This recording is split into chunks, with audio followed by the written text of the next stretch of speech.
ನಮಸ್ಕಾರ ವೀಕ್ಷಕರೇ, ಸೂಪರ್ ಕರ್ನಾಟಕ ನ್ಯೂಸ್ಗೆ ಸ್ವಾಗತ. ನಾನು DM ಯಲಬುರ್ಗಿ. ಜೀವ ಕೈಯಲ್ಲಿ ಹಿಡಿದುಕೊಂಡು ತಮ್ಮ ಪ್ರಾಣವನ್ನು ಲೆಕ್ಕಿಸದೆ ನೀರಿನಲ್ಲಿ ನಡೆದುಕೊಂಡು ಹೋಗುತ್ತಾ ಇರೋ ವಿದ್ಯಾರ್ಥಿಗಳು, ಎಲ್ಲಿ ಬೈಕ್ ಕೊಚ್ಚಿಕೊಂಡು ಹೋಗುತ್ತೋ ಎಂಬ ಭಯದಲ್ಲಿ ಹೋಗುತ್ತಿರೋ ಬೈಕ್ ಸವಾರ, ತನ್ನ ಪ್ರಾಣವನ್ನೇ ಲೆಕ್ಕಿಸದೆ ಕಂಕುಳಲ್ಲಿ ಮಗುವನ್ನು ಎತ್ತಿಕೊಂಡು ಹಳ್ಳವನ್ನು ದಾಟ್ತಾ ಇರೋ ಈ ಮಹಿಳೆ.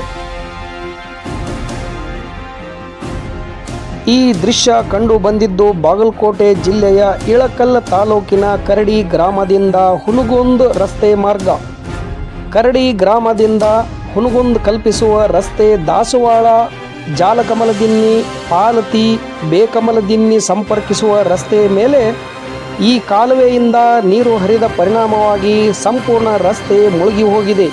ಕರಡಿ ಗ್ರಾಮ ಸೇರಿದಂತೆ ಸುತ್ತಮುತ್ತಲಿನ ಗ್ರಾಮಗಳಿಗೆ ತೊಂದರೆಯಾಗಿದೆ. ಮೇಲ್ಸೇತುವೆ ಕಾರ್ಯ ನಡೀತಾ ಇದ್ದು ಆದಷ್ಟು ಬೇಗನೆ ಸೇತುವೆ ನಿರ್ಮಾಣ ಮಾಡಬೇಕೆಂದು ಸಾರ್ವಜನಿಕರು ಆಗ್ರಹಿಸಿದ್ದಾರೆ.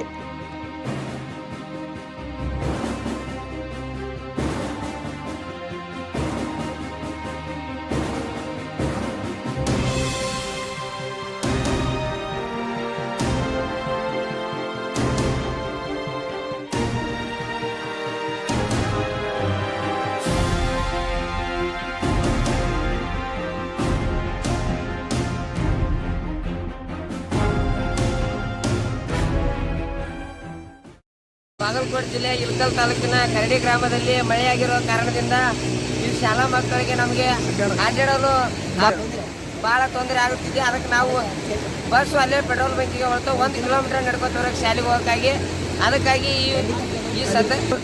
ಇದಕ್ಕೆ ಸಂಬಂಧಪಟ್ಟ ಅಧಿಕಾರಿಗಳು ಈ ಬೇಗನೆ ಈ ಬ್ರಿಡ್ಜನ್ನು ಮಾಡಿಸಿಕೊಡೋಕೆಂದು ತಮ್ಮಲ್ಲಿ ಕೇಳಿಕೊಳ್ತೇನೆ. ಧನ್ಯವಾದ.